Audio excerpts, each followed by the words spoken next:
მაჟორიტარული სისტემის გაუქმების შესახებ 14 პარტიის და 8 არასამთავრობო ორგანიზაციის შეთავაზება დღეს სავარაუდოდ ბიუროს ხდომაზე გავა. მანამდე დეპუტატები საკუთარ პოზიციებს აფიქსირებენ. ისევ განსხვავებულია მმართველი გუნდის და ოპოზიციის მოსაზრებები. სალომე ქოქიაშვილი ესაუბრა დეპუტატებს, ის პირდაპირ ეთერში ჩაგორთება. სალომე, გაირკვა თუ არა დღეს ნამდვილად გავა თუ არა ბიუროზე ეს ინიციატივა?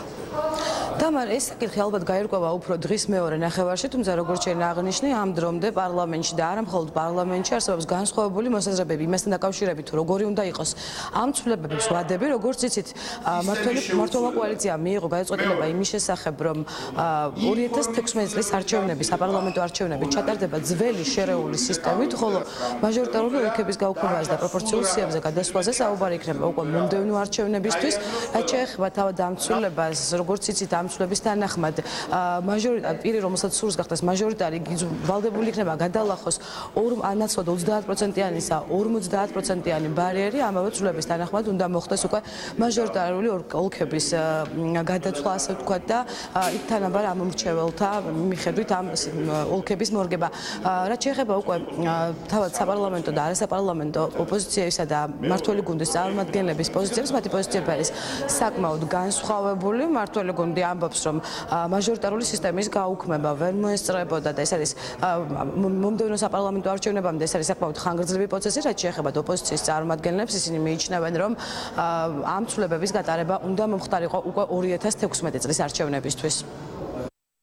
მინდა მოუწოდო სახელმწიფო კოალიციის შემავალ პარტიებსა და ფრაქციებს, თითოეულ დეპუტატს, რომ გაიაზრონ, რასთან აქვს საქმე, გაიაზრონ, რამდენად ახლოს არის სიტუაცია, რომ მრავალი წლის განმავლობაში ნაბრძოლი ესე ვთქვათ, მივიდეს კონკრეტულ აღსრულებამდე, ანუ რეალიზაცია მოხდეს ამისი და მივმართავ კონკრეტულად ეროვნულ ფორუმს, კონსერვატორებს, რესპუბლიკელებს, მრეწველებს, რომლებიც ბევრი წელია იბრძვიან მაჟორიტარული სისტემის შესაცვლელად, რომ დღეს არის ის შესაძლებლობა, რომ ეს პროცესი დაიწყოს საქართველოს პარლამენტში. ხელისუფლებას აქვს გათვლა, რომ მომავალ, ასე ვთქვათ, პარლამენტში, ასე ვთქვათ, მაჟორიტარებზე დაყნობით შეძლებს ალბათ უმრავლესობის მოპოვებას.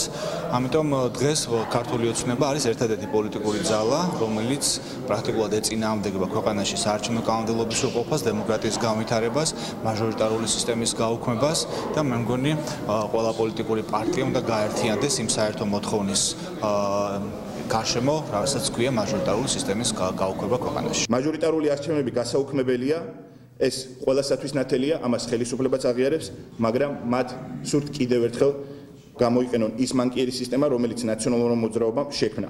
მათ ეშინიათ ჯანსაღი კონკურენციის, სამართლიანი და თანასწორი საარჩევნო გარემოში. იმიტომ რომ ასეთ ვითარებაში იციან, რომ განწირულები არიან დამარცხებისთვის. ჩვენ უერთდებით საკონსტიტუციო ცვლილებების ინიციირების მოთხოვნას, რომელიც არასამთავრობო ორგანიზაციების და არასაპარლამენტო ოპოზიციის მიერ იქნა ინიციირებული. ამ ცვლილებებმა, რომელიც არის შემოთავაზებული, ანუ გარკვეულწილად განსხვავდება მაჟორიტარული ოლქების და 50%-იანი ბარიერი, კიდევ უფრო დაამძიმა ოპოზიციური პარტიების მდგომარეობა და აქედან გამომდინარე ეს არ არის ნაბიჯი გადადგმული იმ მიმართულებით, რომელსაც ითხოვდა ვენეციის კომისია, ოპოზიციური პარტიები, არასამთავრობო ორგანიზაციები.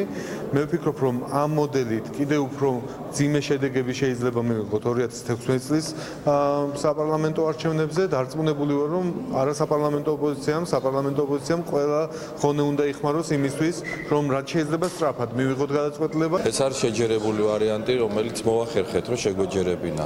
და ვფიქრობ, რომ არის ოპტიმალური ვარიანტი, სხვა გამოსავალი უბრალოდ კოალიციას უკეთესი შეთავაზების ვარიანტი არ ქონა. ჩვენც ვიცით ძალიან კარგად, რომ 2016-შივე ჩავატაროთ დაუშვათ იმ სისტემით, რა სისტემითაც ოცი ვთავაზობთ, არის უმჯობესი ოპოზიციისთვისაც საერთოდ მთლიანობაში, მაგრამ რეალობას უნდა გაუსწოროთ ყველა მთვალი. ეს არის ოპტიმალური გამოსავალი არსებული პოლიტიკური ვითარებით.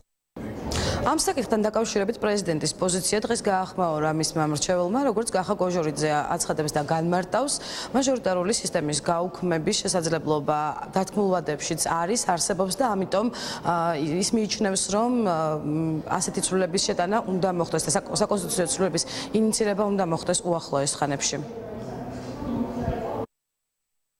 ჩვენ მივესალმებით იმას, რაც გაჟერდა უმრავლესობის მხრიდან, რომ ისინი აპირებენ საარჩევნო სისტემის ცვლილებას მაჟორიტარულის პროპორციულად. გაუგებარია ამ რეფორმის გადავადება 5.5 წლით. კარგი იქნება თუ მოხდება დაფიქრება, რომ ის, რაც ქვეყნისთვის არის კარგი, ქვეყნისთვის არის სასარგებლო, საარჩევნო სისტემის გაჯანსაღებას ემსახურება, ჯობია გაკეთდეს და ხვალ დღეს გადადგმულ ნაბიჯზე დაშენდეს კიდევ უფრო მნიშვნელოვანი ახალი ცვლილებები ქვეყნისთვის. დღეს ამ საკითხთან დაკავშირებით კომენტარი გააკეთა საქართველოში ამერიკის შეერთებული შტატების ელჩმაც. რიჩარდ ნორმალდი მიესალმება იმას, რომ ამ თემაზე მუშაობა უკვე დაიწყო, თუმცა დიპლომატი ფიქრობს, რომ მუშაობა კვლავაც უნდა გაგრძელდეს. საქართველო ამჟამად ძალზე მნიშვნელოვან ეტაპზეა, როდესაც მიმდინარეობს საუბრები და დებატები საარჩევნო სისტემის რეფორმასთან დაკავშირებით. ეს განსაკუთრებით მნიშვნელოვანია იმ ფონზე, როცა საკონსტიტუციო სასამართლომ მიიღო გადაწყვეტილება. მიმდინარეობს ამ თემების განხილვა პოლიტიკური ძალების მიერ, რაც იმისკენ არის მიმართული, რომ გამოსწორებული იყოს საარჩევნო სისტემაში არსებული დისბალანსი. ასევე ქართული პოლიტიკის დღის წესრიგში დგას პროპორციულ სისტემაზე გადასვლის საკითხი. ჩვენ ნამდვილად არ შეგვიძლია ვთქვათ, თუ რომელი მოდელია ქართული საარჩევნო სისტემისთვის საუკეთესო. ეს თავად საქართველოშია გადასაწყვეტი, თუმცა ჩვენ მხარს უჭერთ იმ ძალისხმევას, რომელსაც ქართველი პოლიტიკოსები ავლენენ. მნიშვნელოვანია ისიც, რომ დისკუსიებში პარლამენტის წევრებიც არიან ჩართულები და მიმდინარეობს მუშაობა საკითხზე, რომელიც საქართველოს დემოკრატიული მომავლისკენ სწრაფვას გულისხმობს. ეხება იმ ცვლილებებს, რომელთა განხორციელებაზეც უკვე 2016 წლისთვის იგეგმება. საუბარი არის ამ შემთხვევაში მაჟორიტარული ოლქების გადათვლაზე და სხვაგვარ ფორმირებაზე, ასევე 30%-იანი ბარიერის 50%-ამდე გაზრდაზე. შევა თუ არა ეს საკითხები პარლამენტის მიმდინარე კვირის დღის წესრიგში, ეს უკვე დღეს მეორე ნახევარში გაირკვევა ბიუროს სხდომაზე. მადლობა, ეს იყო პირდაპირ ჩართვა პარლამენტიდან.